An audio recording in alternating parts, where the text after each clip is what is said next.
Ayan, kami sa Abolo. Nakaka-relax naman dito sa may sand. Gandang maglaro.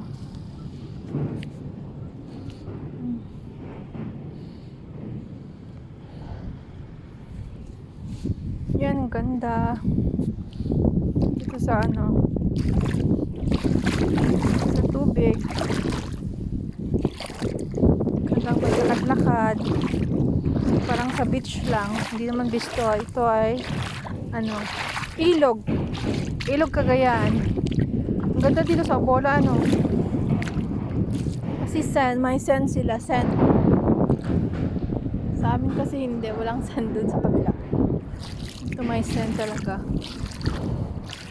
Kaya ang ganda.